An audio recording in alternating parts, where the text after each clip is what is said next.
welcome back to Call of Duty Modern Warfare. And as you guys know, I played a lot of Ground War, and today I want to give you my 5 best class setups for Ground War. We're mainly going to talk about the weapons and what I use on those. I'll go into perks really quick right here from the start, so let's go ahead and get into that first. I usually always run EOD Ghost and Tracker, or EOD Ghost, Tracker, and Shrapnel. I will change to Shrapnel when I'm playing solo and I need 2 of those thermite grenades, because if you stick a tank with 2 thermite grenades and hit it with an RPG, you usually can blow it up just by yourself. If I'm not playing by myself, I'll either run just 1 thermite or a proximity mine with Tracker on. I really like Tracker in Ground War because there's so many players running around. And of course, Tracker is very helpful when, you can see enemy footprints, and also, you see those markers at enemies' death locations, and hide the enemy death markers of enemies that you kill. So I find Tracker is very helpful in Ground War. And of course, Ghost and EOD are also very useful as well. Now, when it comes to class setups, these are going to be my 5 favorite weapons to use in Ground War, and these are in no particular order, so these aren't rated from best to worst or anything. But the first weapon we're going to look at is going to be the Kilo. The Kilo class that I like to run in Ground War is going to be the Compensator, which is going to give you recoil control, aim down sight speed, and aiming stability cons. I'm going to run the Sengard Arms 19.8 Prowler Barrel, which is damage range, bullet velocity, recoil control. Of course, the cons are aim down sight speed and movement speed. I'm going to go with the GI Mini Reflex. I'm also going to go with the Commando Foregrip, which is recoil stabilization, aiming stability, and of course the con of movement speed. If you ever use a compensator, it is always the best, in my opinion, to run the Commando Foregrip. They pair very well together for recoil control and recoil stabilization. The next thing I'm going to go with, of course, we are playing Ground War, so you're going to need a little bit more ammo than just that normal 30-round clip. I'm going to go with the 60-round mag, which gives you, of course, that 60-round magazine capacity. Of course, the aim down sight speed and movement speed is going to be slowed down just a bit. And that is going to be my setup. Now, if you want to drop this sight for something like a stock or a rear grip, you can. But I prefer to run the sight on this certain Kilo class right here, especially without a silencer. I really like to have a sight because of that muzzle flash. This is a really good class. It's a little bit slower. The mobility, of course, as you can see, is down. Everything else is up. The green bars are, of course, kind of almost to the maxed out point. But that mobility bar is down just a bit. This is more of a kind of, sit around certain flags, kind of wait on those enemies, just pick them off, and just kind of patrol certain areas. It's not a class that I like to run around with. I like to stay within, just a couple flags, just kind of patrolling and defending those areas. The next class setup we're going to look at is my AK class setup. Now, this is going to run the Monolithic Suppressor, of course, which is sound suppression, damage range. Of course, aim down sight speed, aim, walking steadiness are going to be the cons. I'm going to run the 23-inch RPK barrel, which is damage range, bullet velocity, recoil control. Of course, cons, aim down sight speed, movement speed. They're going to go with the Merc Foregrip for that recoil control and that hip fire accuracy. Of course, aim, walking, movement speed, and aim down sight speed are the cons. I really like the Merc Foregrip on a lot of weapons, and is really good in my opinion on the AK. Next thing we're going to go with is the Rubberized Grip Tape, which is going to be even more recoil control. Of course, aiming stability is going to be the con.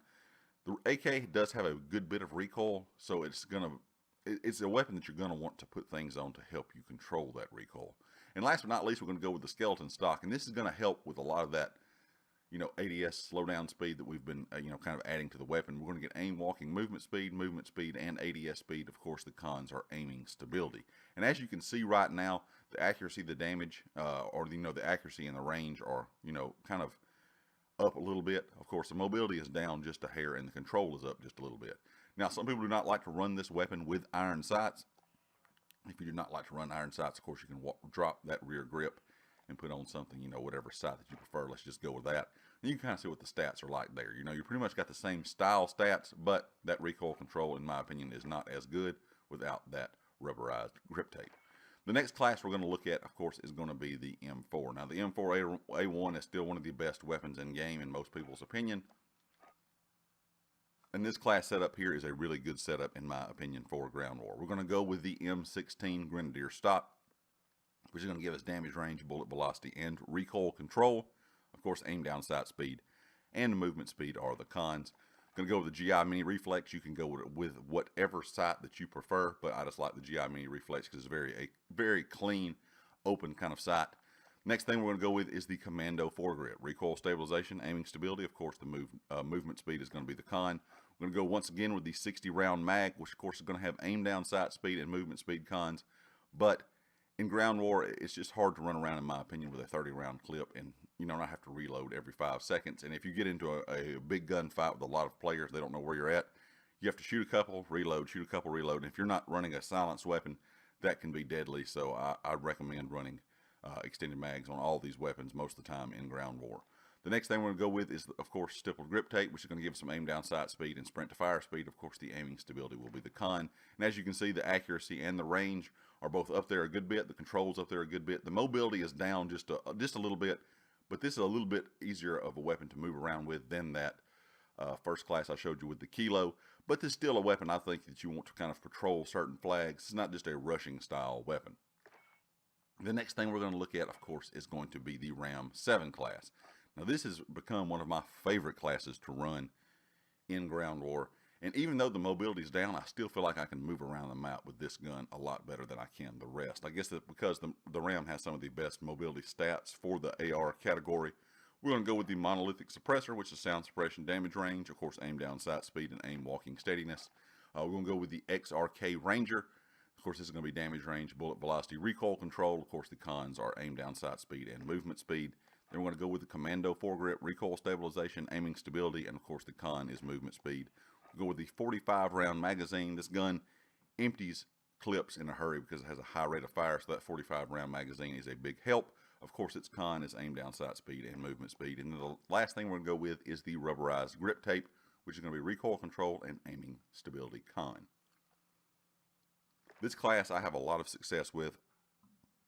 Y'all know some people say the weapon has too much recoil. For me, this setup right here, I hardly have any recoil issues, but I don't have most weapons in the game I don't have recoil issues with. I know everybody's different. I've played COD and played a lot of shooters for a long time, so I've gotten used to being able to, figure out these weapons and be able to work with, the recoil that they show you, the visual recoil, and be able to control that very easily. But if you do have issues with the iron sights, I would recommend dropping this Ranger barrel and putting on a sight. Or if you do not like the Ranger barrel, that Ranger barrel is not a necessity. You can still kill with this gun at good distances without that Ranger barrel. You also could go with a stock. The ultralight hollow would be my preference, but a sight or a stock will be very good if you do not want to run that Ranger barrel. And last but not least, this was my go-to class for a long time in ground war. This is the PKM. This gun's almost made for ground war. I don't know what it is. I just really like this gun in ground war. We're going to go with the 26.9 inch extended barrel, which is damage range, bullet velocity, recoil control, cons, aim down, sight speed, and movement speed. I go with the solarized optic, which is the mini reflex. You can go with whatever you like, but that's just the one that I've been using as of late. Of course, the stock is the TAC ultralight, which is aim down sight, or aim walking movement speed, and aiming stability. Con, stippled grip tape for aim down sight speed, sprint to fire speed. Of course, the con is aiming stability. And last but not least, I go with the snatch grip, which is recoil control and aim down sight speed. Of course, the con is movement speed. The reason I run this TAC ultralight is I'm trying to speed up this weapon the most I can. As you can see, we have a little bit more mobility than you normally would with the LMG. I'm wanting to have good stability. Now, you can take this off and you could change this to like rubberized grip tape, and you can put on something like the monolithic suppressor, which is also a very good class, and you can see your accuracy and your range are way up there. Your control, of course, is up there some, but your mobility is knocked down a bit. So if you want to go something with a little bit more slow kind of pace, this is a good way to run it. But preferably, I like to run it with the stippled grip tape and, of course, like I said, the ultralight stock. That way, I don't feel like I'm using an LMG as much as I would, with a slower version of this weapon. But this is also a very good gun. Of course, it is an LMG. You have that 100-round mag, so you can just take out a lot of targets before you have to reload. Just be careful when you do reload, because this weapon has a very slow reload, and it can get you caught, kind of out in the middle of a fight, and you're reloading, and then you're going to be pretty much done. There's no way you're going to be able to beat anybody if you are in the reload animation. Anyway, guys, these are my top 5 classes for ground war. These are the guns that I really enjoy running in ground war. Leave me a comment. Let me know, do you play ground war, and what weapons do you use? Of course, if you like the video, hit the like. If you have not subscribed yet, please do so. Be sure to share the video. It helps out the channel a lot. And click the bell icon up in the top right corner so you know when all my videos go live. And check out the affiliate here on the channel, GT Racing. They sell gaming chairs and office chairs. All their information is linked down in the description. And I'll catch you all next time. Peace. Peace.